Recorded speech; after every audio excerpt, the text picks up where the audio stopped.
Very much agreed. Well, with that, we're 3 minutes after. We've got participants starting to roll into our attendance rolls, but we'll get started because we've got a lot of fabulous, fabulous things to get into today. And I am very excited, as always, to help moderate and this HGAR Be Your Best series. My name is Brian Tormey, and I'm going to get us started really by handing the microphone over to Richard with HGAR and One Key.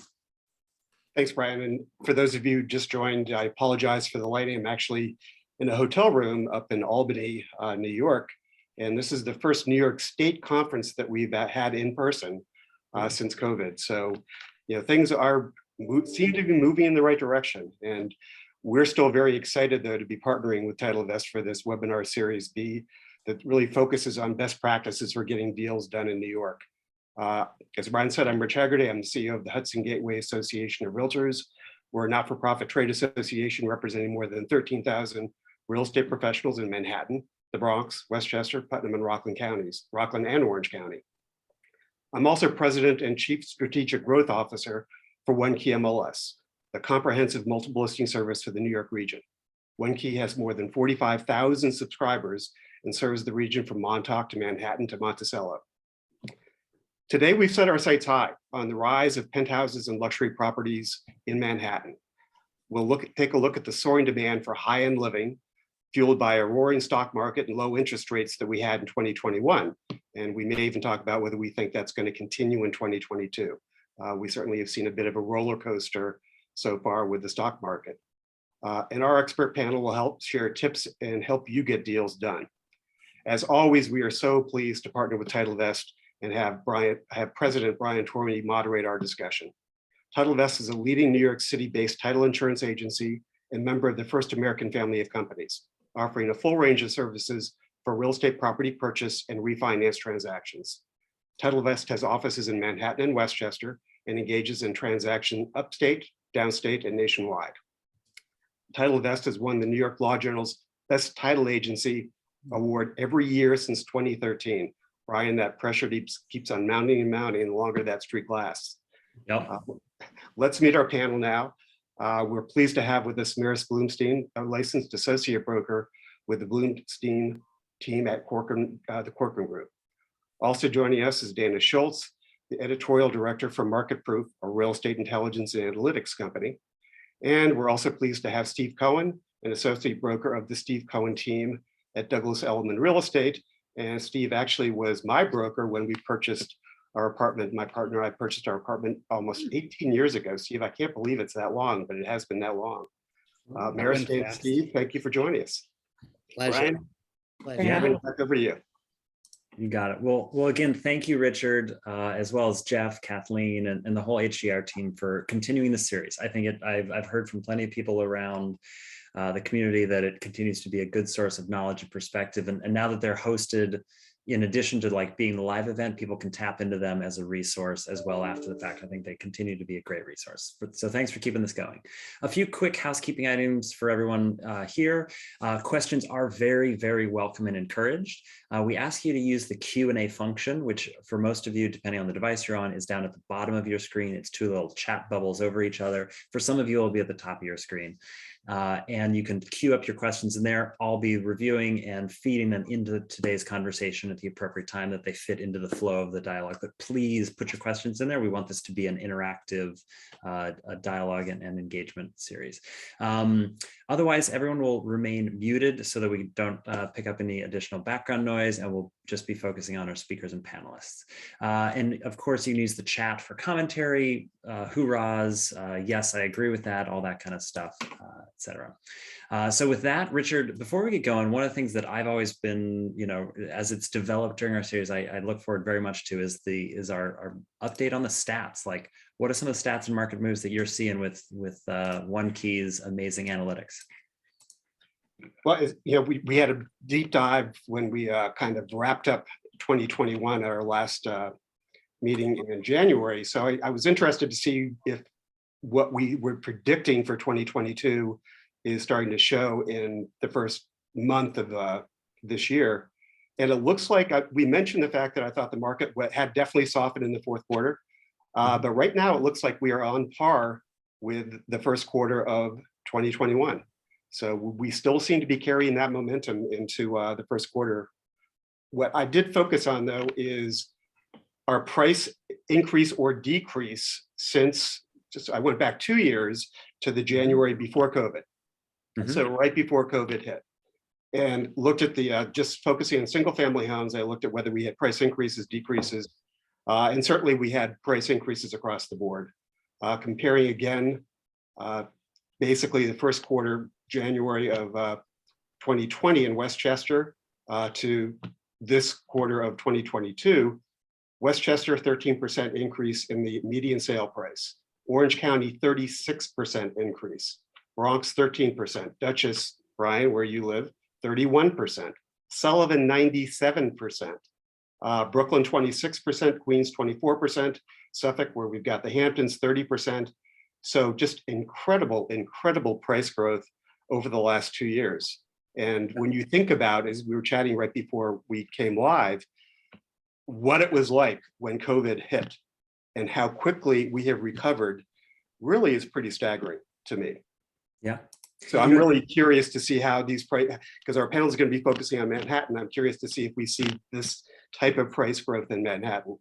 Yeah, I very much agree. One of the things that's interesting that I see in those stats is the 2-year growth closer to the city has been a little less strong than that growth in that next boundary, that next circumference outside New York City, where people, and this comes back to some of these new patterns. People can now say like, well, I'm going to go into the city 1 or 2 or 3 days a week, which means, yeah, I'm going to go buy a nicer second home or what is Jonathan Miller's thing? A secondary primary? No, what's his tagline? It's close.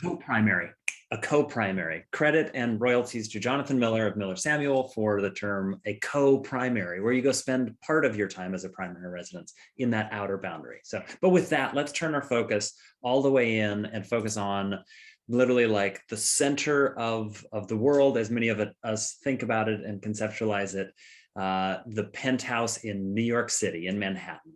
And we'll be talking about the other boroughs as well. But so let's first start and talk about New York City real estate. There's this interesting thing called the Skyscraper Index that sort of uses the building up of skyscrapers as an indicator of really the American economy, but also actually many economists have looked at it as an extrapolation of the global economy, whether we're building skyscrapers and how big we're building them here in the New York market.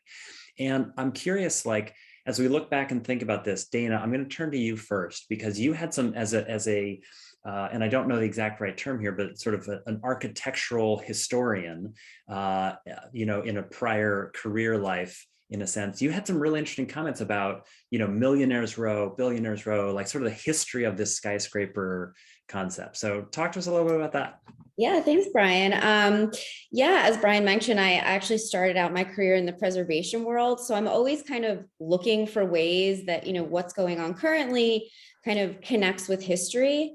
And I think so much of what we talk about now with kind of luxury real estate and Billionaires Row seems so disconnected from that. But, what I in thinking about today and kind of, what I wanted to touch on, one thing I thought about was, in the kind of mid 1800s, we saw the rise of what was then called Millionaires Row. And this was, the Vanderbilts and the Astors building their huge mansions along Fifth Avenue, most of which are gone now, maybe save for like the Frick.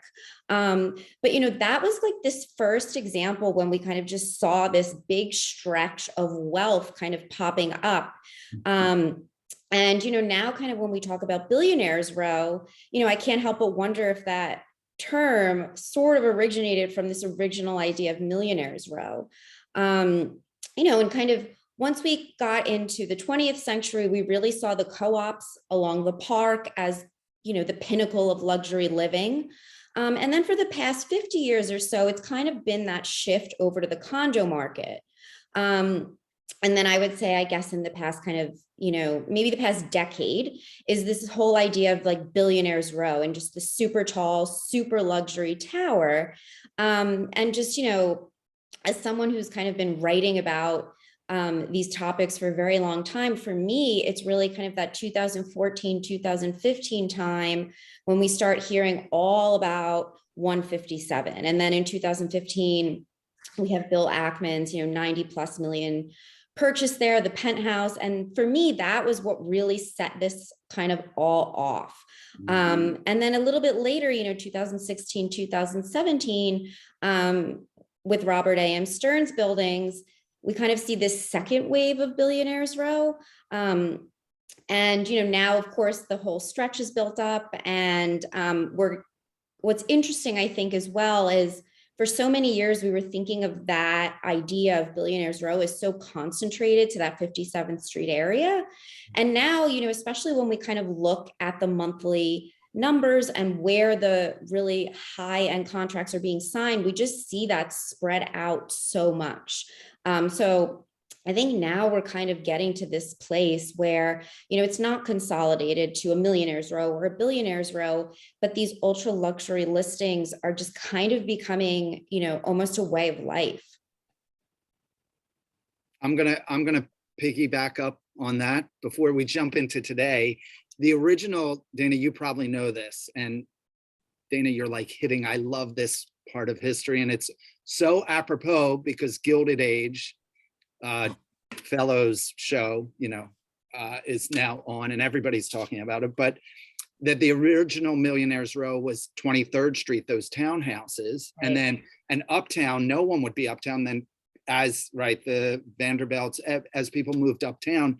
But then the other interesting point is, if you look at buildings like the Dakota that were built in when they were trying to bring the millionaires, if you will, the robber barons, out of their mansions into apartment living, the lower floors were considered more exclusive and had the higher ceilings. And then it's completely flipped. Now we have these buildings that soar into the sky, and the higher you are, the more prestigious. Yeah, that's such an interesting point. Yeah, agreed. No, so let's talk about, so we've got ultra luxury, right? And so let's sort of define, for conversational purposes here, the luxury market using like $4 million and up as like a sort of a general dividing line. And there's luxury, and then there's this concept of penthouse. And there's been some interesting evolution, I think, in some of that timeline that you just referenced, Dana, of these new sort of super talls and all, in what the penthouse is, right? And Maris, I'm going to turn to you because you had some interesting commentary on sort of like what defines a penthouse and how many penthouses are in a property, and like the evolution of that as a term. When I started in real estate, I only knew a penthouse as the upper floor or floors of a building with a lovely outdoor space. And most of the time they had beautiful views. Now, when we look at new buildings, there can be 10 penthouses, and many of them do not have outdoor space. And many of them are not the top floor of the building, but the top floors. And I was in a penthouse yesterday that there was a penthouse across the hall. So, I mean, a penthouse sounds exclusive, but I think at this point, it's not a penthouse. And I'm not sure how we're going to ever change it back to a luxury, ultra luxury penthouse. Like there are in a few, many buildings, but some new buildings. I think A.M. Stern does a lot of those buildings where there is truly a penthouse worthy of wanting to be in. Not that the other apartments aren't, but I take some of those other ones. I agree. So it's just confusing in some ways, but it just goes to show that people are very, very impressed by what they can buy and what they can call it. Because to say I live in penthouse at so-and-so, people don't know you don't have outdoor space and you're not the top ultra luxury apartment in the building. So yeah. It's definitely become watered down. I literally 2 weeks ago took clients out to a particular building, and it's a very boutique building, but there's 6 penthouses. And it annoyed them that every apartment, and I really was like, can you get over it? Do you know who's living in those other apartments? But literally that's what they said. Why did they call all six of them penthouses? Because And everybody yet- wants luxury. What's that? And yet, if you look at a building like 1 Fifth Avenue, which is an iconic downtown Mhm. pre-war building, they have many beautiful apartments with outdoor space at the top of the building, yet there is only one penthouse. That's right. So, Yes. I mean, Right. it's kind of something we almost have to add to our conversation about when we talk to buyers and say, oh, I'm going to take you to the penthouse. Oh, but this is not the only penthouse. Right. So that when they walk in, they're not, like, really? So. Right. Yeah. Yeah, and to that point, some of these are not skyscrapers, but the original co-ops, the pre-war co-ops, because the way they were tiered, a lower apartment on a higher floor could be a quote better apartment because it's tiered with terraces and outdoor space. I was going to say, I actually did a little research on kind of how many units currently being or currently available, I should say, have penthouse in them. And for interestingly, I would have thought we would have seen kind of more of an upward trajectory, but since 2015, it's almost been hovering around like 4.5% of all condo listings have penthouse in them. Or I shouldn't say listings, but available inventory, Right. which is interesting. Yeah. So meaning, Dana, it sort of rose and has plateaued and hung out for us. That's like the last 6 or 7 years. It's been plateauing in that 4% of inventory. Mhm. Yeah, But that's what's available, correct? It's what's available. Okay. yeah. Okay, very interesting. Well, turning to the sort of like luxury building, let's talk a little bit about like what we've been seeing in these design trends and what's getting built in terms of like how these buildings are starting to like revert. And Steve, this goes a little bit to your Gilded Age. Some of the design has actually been like reverting towards more of this pre-war style. In these new modern construction, we're almost moving away from, I'll use 157 as an example, sort of like a glass curtain wall kind of building. And now we're starting to see, things like Beckford Tower and things that are much more hearkening back to a different era in their architectural style, and yet are definitively going for that, that ultra luxury type of set of amenities, look, feel, price per square foot, et cetera. Particularly Yeah. Robert Stern in his limestone buildings, 15 CPW and his buildings and 220 definitely have that feel. I think that some of that has to do with, the appreciation if you walk through some of the true pre-wars, a Carpenter or a Candela, the apartments are so beautifully and graciously, I'm talking about the true apartments where there was staff and, the best of the best. They're so gracious and well thought out and well laid out, rather than just a room on top of a room and just a bunch of big rooms with, as you say, the glass walls. I believe that people with all the wealth that's being accumulated, and as luxury and levels of luxury continue to be heightened, people have more staff and have, where before people didn't want people around, more people have chefs and full-time chefs in their homes. And so you almost need, again, it's not like they're building apartments with 5 maids rooms, but a lot of these buildings are building a separate, lower floors that have 1 bedrooms, and people buy them for just that, to have a nanny stay there or staff. Staff. Yeah. Yeah. Absolutely. Dana, you had some interesting commentary on one of the projects when you looked at it from a numerical statistical analysis. You had some interesting comments on like what's happening with that newer design style as it relates to like the sell-through rate. Yeah, so at Market Proof, it was in December, we looked at, sales velocity on the Upper East Side. And what we saw were 2 projects, the Benson and 200 East 83rd, the latter, which was, a Stern building, are actually accounting for 45% of sales in the neighborhood. And they have the strongest sales velocities in the neighborhood. So I think, kind of the numbers speak for themselves there. people are kind of trending towards that, I think. I have clients now asking me not to take them to the glass wall buildings, That's which interesting. I found very interesting, because that is the lion's share of what's kind of available and waiting to be sold. So they're not so strident in the pricing, although everybody's strident in the pricing right now, but nonetheless, it's interesting to me. I never thought it would come to that, so to speak. Yeah.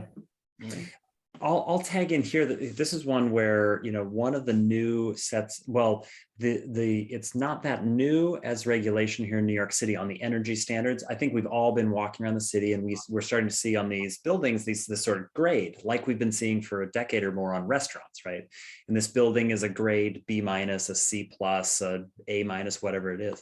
And it's all about energy efficiency. And I've been learning more and more about this. And I think we're going to see in the coming years, as the penalties for having a low grade on buildings, as those penalties start to kick in, and thus it drives the remediation efforts in design style that will bring the grade up so that they don't keep incurring the penalties with New York City. Because the penalties are hundreds of thousands of dollars. I mean, they're real dollars and cents.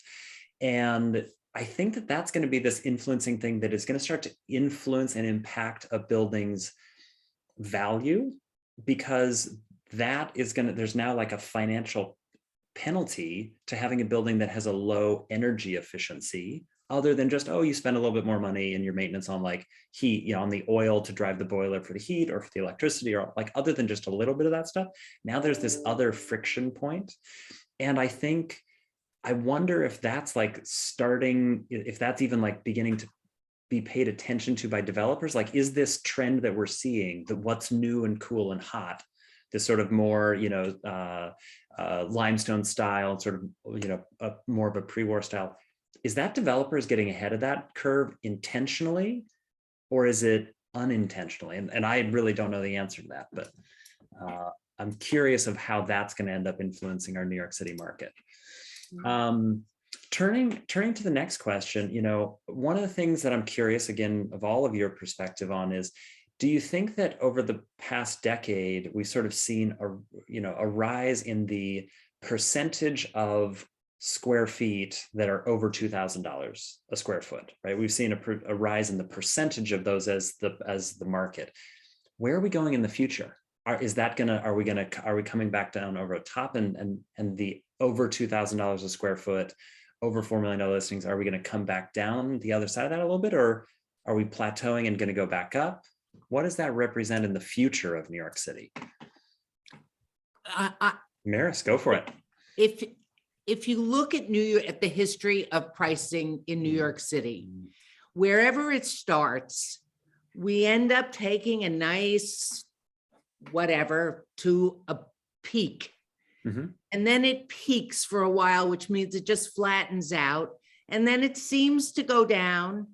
And then it ends up going back up above where it peaked before. So I can't understand how that would not be the case going forward historically. And also, we've had our doldrums where nobody bought and there were no prices except for a few people through COVID, especially that first year.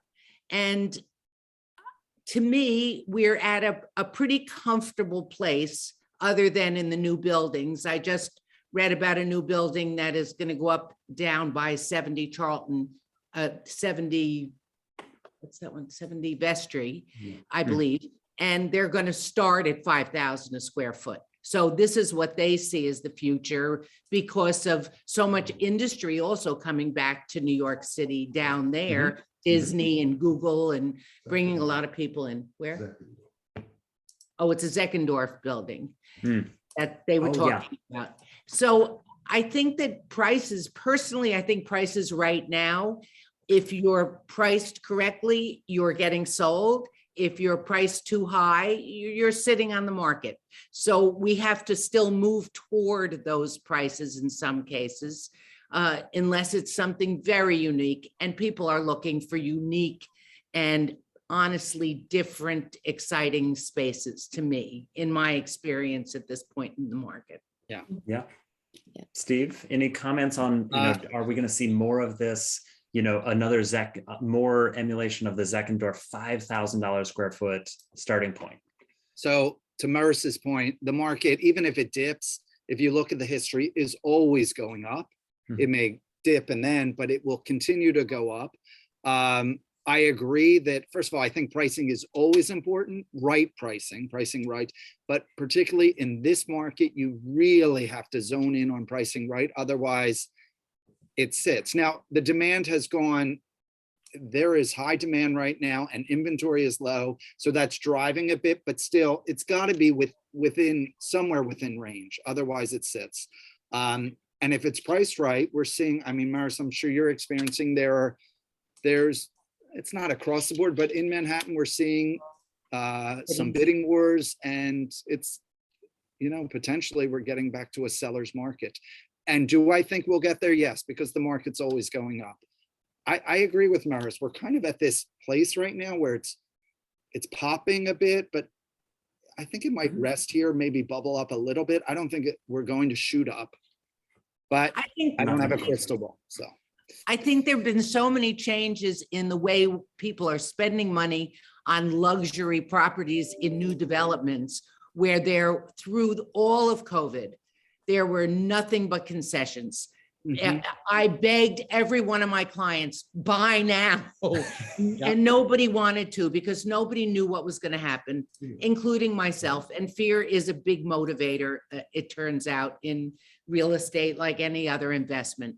But I think we have to make a big split here, which is a big problem for sellers, in between what these new developments, and I mean strictly you're the first one in developments, to ones that are 5, 8, 10, 12 years old, because they are not getting those prices. And sellers believe that because these luxury high rises or these luxury new buildings, which have so much to offer and all these amenities, et cetera, are getting those prices, they're not getting them in other buildings. And I think we always have to make that differentiation, because there is great luxury in old buildings and great luxury in many of the new buildings, but they're just not going to get these prices in general. Yeah.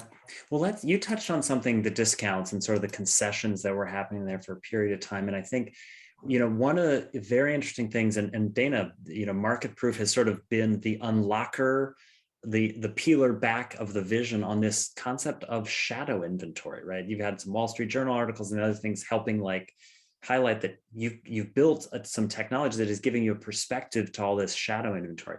Tell us and our attendees today a little bit about what shadow inventory is. And I know you have a slide to share as well to sort of help explain some of this. So we're going to turn it over to you for a second. Cool. So I'm going to share a slide with everyone for a moment. So let me know if this is okay here. So these are just a couple of screenshots from the Market Proof tool that kind of shows you how, when you look at a new development, you can see what percentage of the total units are sold in contract, actively listed, meaning kind of actively marketed. You can see the listings online. And then the shadow inventory is kind of the rest. So, the units that are not accounted for, they are available, they're just not publicly listed. And that's something that is sometimes very tricky to get. And what we also have are these really awesome stacking plans, which you can kind of see in the lower screenshot here, that actually shows you within a given building on each floor what the units are, which are sold, which are shadow. And it's this cool way to visualize sort of where are the majority of the units being marketed, where are we seeing the best sales. You can kind of do a lot with this. You can also kind of toggle and look at different views of this based on price per square foot and things like that. So the shadow inventory is just something that really, allows us to look at the new development market in different ways than we could normally. And when I actually pulled the numbers, when we're looking, if we want to define kind of the luxury market as 5 million plus, when we're looking, and these are for sponsor buildings, so new developments, roughly 85% of that inventory is shadow kind of as we speak. And kind of historically, we've always had about a 7-year inventory in general, in the general market. But when we look at this luxury market that I just said, kind of this $5 million plus, we're kind of hovering right now around 4 years, which actually shows that, despite maybe that shadow number seeming a bit high, there's actually been very high sales velocity in that new development market. So, and Brian, I think you mentioned discounts right before this, and Central Park Tower, for example, right now when we're seeing closings, they're kind of selling at about a 27% discount, which you might think, ugh, but that's that's actually kind of a positive indicator, because it's showing that Extel, the developer, is really prioritizing sales velocity and making a lot of these sales, which kind of lines up with what I just said about that 4-year number. So. Yeah.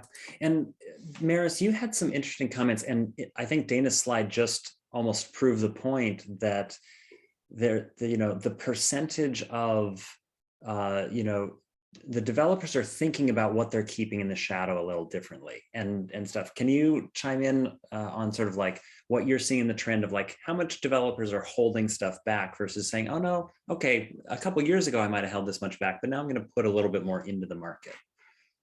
Listen, every developer wants every buyer to feel that they are sold out. And when you have 25% of your inventory hidden, then that's not showing on the open market. And yet they will show it to you when you go into the building to look at anything in that price category. So it's, I've sold in a few small new developments, been the salesperson in a few of them. Mm-hmm. And I really understood when we were representing a developer why they would want to do that, because they just wanted to hold something back to eventually take advantage of the best price that they can get in the building, which is sometime about midway through, or if you don't get it right in the beginning. But as you get to the end, they want you to not know that it's going to take a bit to get you to the end. Right. And they want you to buy, and they want you to feel that you're getting something special. And I think it's marketing. Yeah. I think of shadow inventory a little bit differently, because there is actually what I consider shadow inventory in resales as well. And it's inventory that buyers, I'm doing it myself, but mm-hmm. I'm trying to get it out there. We exclusively represent these as brokers, or we wouldn't be able to share them with the rest of the market. Mm-hmm. But people seem to not want everything that's on the market unless they're lucky enough to get the piece they want. And so they start to, we as brokers now, half of our emails, it seems, are ISO. And in the beginning, I said, what the heck is ISO I keep getting? And it's in search of.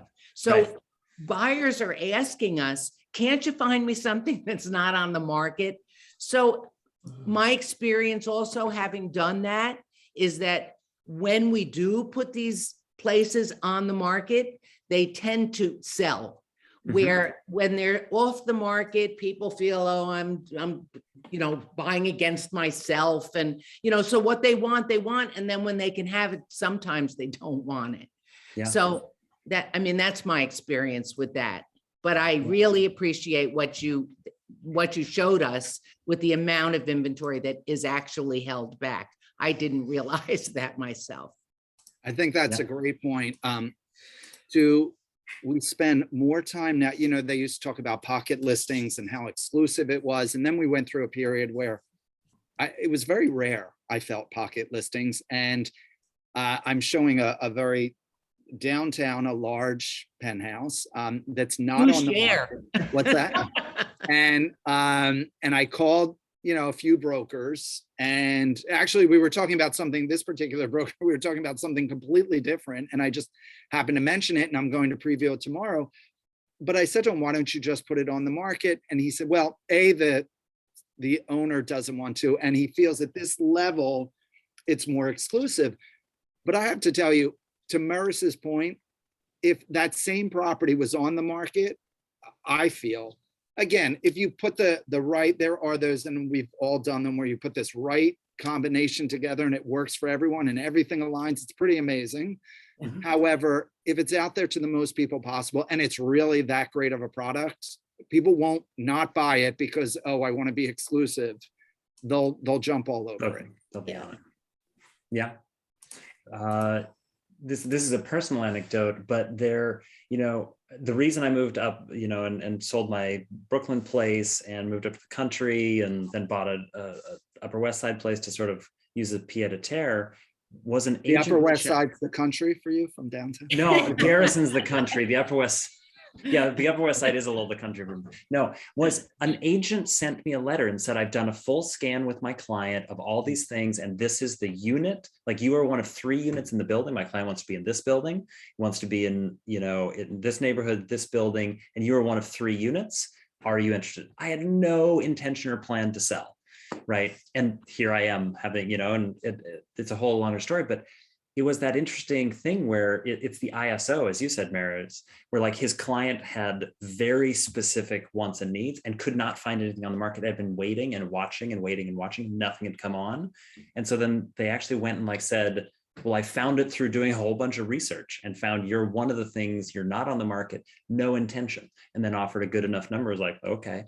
And I wonder if that's one of this next things. I don't know if it's like the reverse of a pocket listing. It's like, it's will that be one of the new trends we start to see as data becomes so available through things like One Key and through Market Proof and all these other places you can find data? Will we have people who start to zero in and try to in search of the thing they want that fits the feature set they want, even though it's not on the market? It's like the opposite of shadow inventory. It's already happening. Mhm. But to the broker who brought, I assume it was the broker, right, who did that research. Yeah.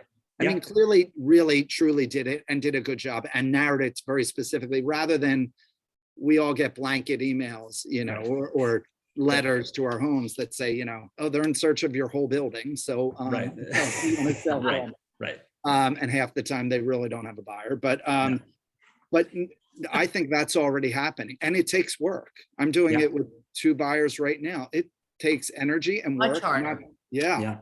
You really have to know the inventory, know who to talk to, and dig. Yeah. But and yes, have a as good things become more transparent, it does make it easier. Yeah. I would like to Brian, just, oh, I'm sorry. I was just Maris. going to bring up an anecdote here myself. I had an apartment in the low $4 million range, and I had it off market for a minute because they weren't ready to actually move yet. So they thought, well, let's see how it goes. And I'm glad I did it because it made me get rid of some of the furniture in the apartment, and it made the apartment look much better, because that's why people were walking away from it. I finally put it on the market at the same price. I had 80 appointments in 5 days. 80 appointments. I had like 200 people walking through this place. And I went to a bidding situation, and we ended up getting 15 or 20% over the asking price. And it because it was out there to the whole market. So that says 2 things to me. One thing is, again, things should be priced properly. And the second thing is, there is a huge amount of pent-up demand out there for every level. I consider 4 million and above to be luxury. It's certainly, there are different levels of luxury. This is like the lower end of luxury, but it's fascinating to me how many people are out there with a lot of cash and the wherewithal to purchase property. There's so many millionaires and billionaires. I went to see this new development, and the salesperson there said to me that they have 2 or 3 crypto billionaires in there, and these are kids in their 20s. Yeah. So there's a whole world out there of money, and Yeah. people like to be in New York, and people want to be in New York. And more than that, people like to say they're New Yorkers. So I think the world is open to us going forward here. We just have to be real, and we have to pay attention and be adaptable to it and not overprice. But, Yeah. Just be able to do the business that's required to make this happen. Yeah. Well, so let's turn and talk about, so we touched on discounts for a little bit as like this thing they were really out there, and concessions. Do we feel like 2022, especially Steve, Maris, or Dana, if you want to chime in as well, do we feel like there's going to be a lot of concessions still and discounts still flowing into the new year? Are those starting to dry up? Are we starting to feel this, to Maris, to use your sort of thing, we're like sort of flatten, starting to feel to come around? I think Maris more is than shaking anything- her head. Go ahead. No, because I think more than anything, we do have a lack of good inventory. I mean, there's always a lack of good inventory, but now with the lack of inventory, now there's even a bigger lack of good inventory. So why should they give concessions? I find there are some new developments that are giving concessions still. Mhm. And there are some that are absolutely not. They're not even paying we're back to the buyers paying the transfer taxes generally, or maybe a portion of them. But we're kind of back to some kind of stasis that's Mhm. more like the old days Yeah. before pre-COVID than the Mhm. COVID days. Maris said earlier that, the concessions that we're giving during COVID, in my 22 years, I've never seen so many concessions and price reductions. I'm talking about on new development. And now and I represent a building downtown, the Jardine, that's all not completely going away, but they don't need to. There is demand and there's lack of inventory for good product. Yeah. Well, let's turn to one of the, again, talking about ultra luxury. We've got a generally, strong stock market that's got some interesting things happening, but like generally speaking, sort of been coming off a real great rise. And now with COVID starting to, right, we just lifted the mask mandate. I think today is the first day for the indoors. And now we may start having foreign investors come back into the market in a way that we really have that's been stalled, or at least more challenging the past few years. Do you think are they coming back? Are they going to have an influence? What is that impact of that foreign investor or foreign user demand going to have on the market here in 2022? Pent-up demand. These people have not been able to come to New York, these people. I was saying the other day when we were talking about this, that the foreigners during the COVID years have been from the Midwest and the West Coast. I mean, the Oklahomans. there are foreigners here now. But, I feel there's a pent-up demand here now for Americans. There's going to be, because many, many new developments I have heard over the past 6 months have been purchased by New Yorkers. And that is really a change from what I know, because they're really only fighting each other to get these spaces there, and they're the first in, So I think that when the foreign markets open again, I think there will be a lot of money, foreign money pouring into New York real estate. Steve, what do you think on that? I agree completely. There's already demand and lack of inventory. And yes, for the last 2 years, I did a few, but for the bulk, it was all domestic purchasers. But it's just going to increase and support our pricing. It's a good thing. Yeah. Yep. Steve, can I ask you, have you done any Zoom or TikTok, whatever, any kind of sales without people coming to New York to see these apartments from land other than America? Okay, so we got a lot of attention for this in where are we? 2022, my God. January of 2021, I had a property on the market. It was a penthouse. That's not fair. It wasn't called a penthouse. Maris, you saw this property. It was, but it was a magnificent home at the Ritz Tower on Central Park South on the 27th floor, which had an incredible outdoor space. It was probably the perfect floor of the Ritz. And you just had all of Uptown and Central Park in front of you. And we started at a very high price and we brought it down. It was purchased sight unseen. You may say this is not a foreigner, by a Canadian. And that was completely sight unseen. And we were priced at the time when we sold it at 27.5 million. Wow. Sight unseen. And we just did video. So by a Canadian. Yeah. So the answer is yes to that. And I did one other, a smaller deal, but I actually had a domestic guy from California buy something that way, but yeah, people want to come see places. Anyone wants any excuse to get on a plane or go have to do something. So, we're getting back to normal times, but yes, to your answer, that's kind of a neat, quick story of a big property that we had that experience. What about you, Maris? I have had a few, but not only from domestic people. Okay, all right. So, Dana, I'm curious, does Market Proof have the ability to sort of track, the origin of the buyer? I don't know if it's something you've ever sort of been tracking before now. I'm curious, like, as we see over time, like, will we see the percentage of buyers? I'm guessing, I don't know if it's tracked inside Market Proof or not. You mean kind of where Are the they a buyer- foreign investor or are they a domestic investor? Because Well, I think, that's a great question. I think Market Proof can kind of track that as far as, probably people have been doing with, say, Acris and things like that, where, I think it kind of depends what the LLC is and in that, but I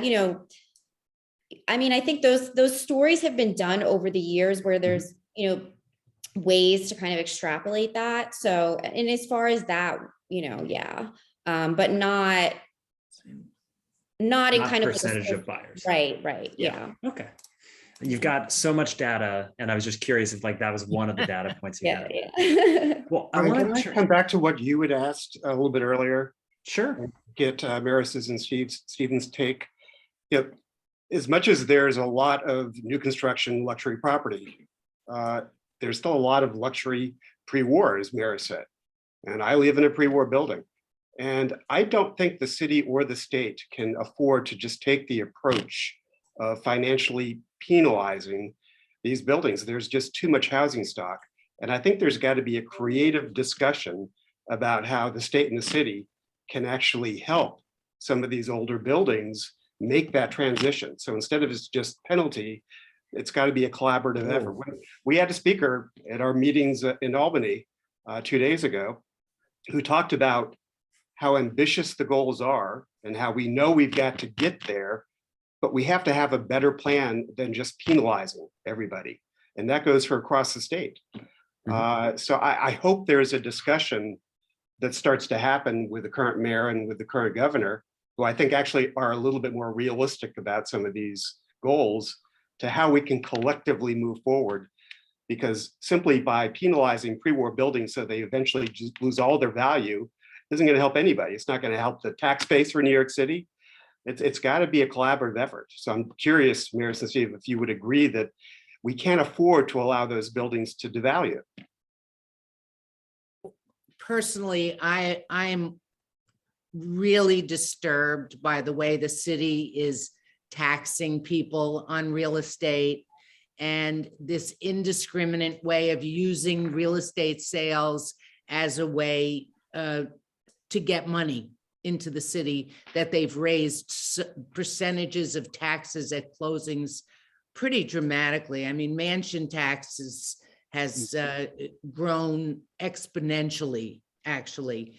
And I think the taxing of buildings, which is creating much heavier responsibility to the owners of many co-ops and condos. And I think we're in a place where I think the city especially has to realize that without these people coming in, because they're being so penalized, so many people left New York City because of taxes. It's pretty extraordinary to me. And people of money and people who are going to have more money. And I don't know what we can do. And Richard, if you can come up with something, I know that NIRAC, which is a broker group, has been working on this and we have people, going up to Albany to try to fight these things. That just becomes another important, very important thing that we should be fighting for. And I don't know how to do that as a broker. I don't know, Steve, what are your feelings? Well, to both your points. So Richard, an excellent, very interesting, excellent point that yes, we can't just penalize, pre-war buildings, because yes, so much of the city is pre-war, or an older building. And to the other side of what Maris is bringing up, when they talk about what drives our city and brings people to our city, to punish and penalize people for wanting to support and buy in our city, like a pied-à-terre tax, is asinine. Truly. Richard, I can chime in on one aspect of that I'm actually working separately on some things, and maybe we should have a whole Be Your Best thing for agents to start to understand the sort of the energy efficiency regs and the implications of them, and how to think about them as part of the valuation of a building, because at least how they're structured today, because they're here, and think about what is that implication. I wouldn't know how to figure that out. It's very big dollars, but Richard, I can say there are some interesting programs where, so I will leave names out of it, but there's one particularly large co-op building that just is doing one of the modernization projects to achieve the efficiencies to up their score. And out of a $3 million spend, they were able to get just over $1 million contributed, not from their own unit owners, right? From outside sources, because they said, we're doing these things and they're good. It's sort of like you think about like our rooftop solar incentives and that kind of stuff. Like there are programs out there, but you have to know how to access them and how to so maybe let's come back to this, because I think there's some real meat on that bone to get into, because it is going to impact valuation in the coming years as those penalties start to show up in special assessments. Maris, imagine 2 years from now, your buyer's looking in a building and your buyer's attorney does their diligence on the board minutes and says, oh, starting in 6 months, there's a $3,000 a unit special assessment or whatever the number, and you're like, we're buying it at this price with the current maintenance, not with an extra $3,000 or $5,000 or $10,000 a month tacked into that maintenance. And that special assessment is for 2 years, right? Like all of a sudden that changes the value of that property. Well, we're almost at time. You know, I wanted to ask one of the other things we've principally focused on New York City. And I think there's a little bit of a question of like, okay, has the ripeness of our economy and all the bounce back that we're feeling from, you know, sort of almost post-COVID kind of thing, that bounce back is looking good and healthy here in Manhattan. What are we thinking about the other boroughs and even the surrounding, you know, sort of Westchester, other surrounding markets? Comments from, you know, Dana, I'll start with you. You know, you've got a map of everything. Is Manhattan the only borough of luxury? Certainly not. You know, in 2021, when we look at the number of contracts in you know, new development buildings, Skyline Tower in Long Island City had the most. You know, 11 Hoyt in Brooklyn was up there. And even if we kind of look at, you know, price points, Quay Tower in Brooklyn Heights had a $20 million sale. I think they have another 10 million, one in contract for 10.6. You know, the kind of the new one that everyone's talking about is Olympia Dumbo. They have the highest price per square foot, about 2,300 in the borough. And, you know, they have the penthouse priced at 19.5, I think, million. So, you know, it's really kind of spreading out. And I think, as I kind of mentioned earlier, what we're seeing are these ultra luxury units kind of spreading across Manhattan. Of course, that's going to, spill over to the boroughs. And I think we're seeing it with the pricing and even just, if we think about it, just kind of the media attention that those buildings in Brooklyn and Queens are getting, they're kind of getting just as many headlines as the Manhattan buildings. So. Yeah. Steve, any thoughts? What are you seeing stuff? Are we going to have a lot of luxury popping up all across the boroughs? I would think luxury is, the new luxury, and in our in our culture and what that means. I think everyone's trying to I don't know what the proper grammar is, but out luxury everyone else, So yes, it's just all spreading out. Clearly Manhattan is Manhattan, so they'll hold prices and that type of thing. But yeah, certainly. Yeah. And Maris, how about yourself? I agree. I mean, I totally agree. It used to be that nobody knew Brooklyn, and now Brooklyn is so popular, which brings luxury as we go along, but it's so popular that it's bleeding into Queens. I mean, the neighborhoods are just bleeding into each other because there's just not that much housing available in the boroughs and Manhattan to satisfy all the people who actually want the experience living in New York City. I mean, New York is a fabulous place, and there is nowhere else like it. And I couldn't be happier than to be a real estate agent in New York City. I feel blessed, and very grateful. That's the note to end on there, Maris. You just helped sum us up. Thank you for being here, Dana, Maris, and Steve, and Richard and HGAR team for hosting as always. You've got our information up here for those in attendance. We hope you take a chance to reach out to us with questions, comments, other follow-ups. We're all here to serve and help answer your questions. Today has been a fabulous session. I feel pretty bullish on things. I mean, like just hearing some of this commentary, my energy's up, right? The temperature is rising, the snow's melting, and Maris, Steve, Dana are telling us that good things are coming. We're coming around to the maybe even a seller's market, as Steve said, in certain moments. So excited to see what happens, and we'll be back at next month, but also we'll be checking back in on these patterns in go forward months to see if that's what comes to pass. So thank you for being here, everyone, as part of the Be Your Best series. It's great. Thank you. Thanks, everybody. Thank you. Thank you, everybody.